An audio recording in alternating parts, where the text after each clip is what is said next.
शेर खान, बेटी के रिश्ते कांच का खिलौना नहीं होते जिनसे दिल बहल गया और तोड़कर घर के बाहर फेंक दिया।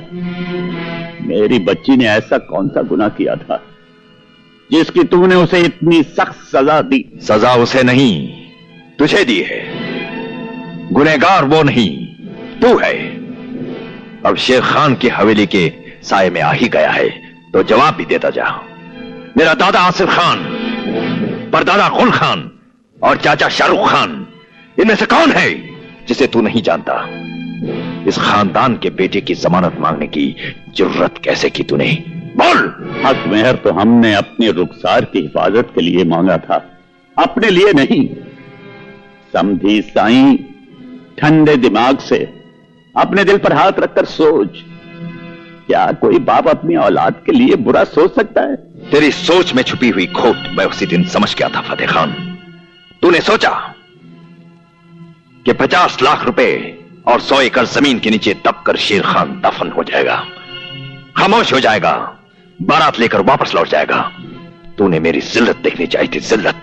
इसीलिए हक मेहर का ढोंग रचाया था तूने। बाप होने के नाते अपनी बेटी के लिए हक मेहर मांगने का हमें हक था। तेरा जो हक था हमने अदा कर दिया। अब जाकर हमारी दी हुई जमीन पर ट्रैक्टर चला, उन नोटों के तकिए बनाकर चैन की नींद सो जा। कभी अपनी लाडली बेटी को जमीन दिखा तो कभी उसे नोटों की गड्डियां सूंघा। उसके बाद तुझे एहसास होगा कि हक मेहर मांग कर बेटी की जिंदगी किस तरह महफूज हो जाती है। शायद तू ये भूल गया कि इस जमीन पर फतेह खां अकेला पैदा नहीं हुआ है, उसके साथ उसकी भला की जिद भी पैदा हुई है। कहीं मेरी जिद किसी जिद पर आ गई तो अपनी बेटी के रास्ते में पड़े हुए बेशुमार कांटों को तो मैं अपने दामन में समेट लूंगा, लेकिन तेरे रास्ते दहकते हुए अंगारों से भर दूंगा। इतनी बुलंद आवाज में ना बोल फतेह खान, इतनी बुलंद आवाज में ना बोल। आवाज तो तेरी एक दिन मैं नीची करूंगा।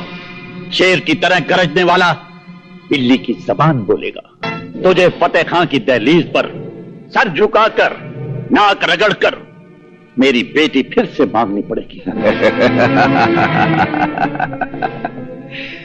तेरी बेटी को हमने मांग भी लिया, निकाह भी किया, अपना भी लिया और छोड़ भी दिया। रही बात घर बसाने की फतेह खान, अब घर तो तभी बसेगा जब तू हमारे सामने घुटने टेक कर, हाथ फैलाकर रहम की भीख मांगेगा। शेर खान, हमारे दिल में छुपे नफरत के अंगारों को और हवा न दे, वरना तू इस आग में जलकर राख हो जाएगा। सीने में दुश्मनी के अंगारे लेकर जीने वाले को आग से डर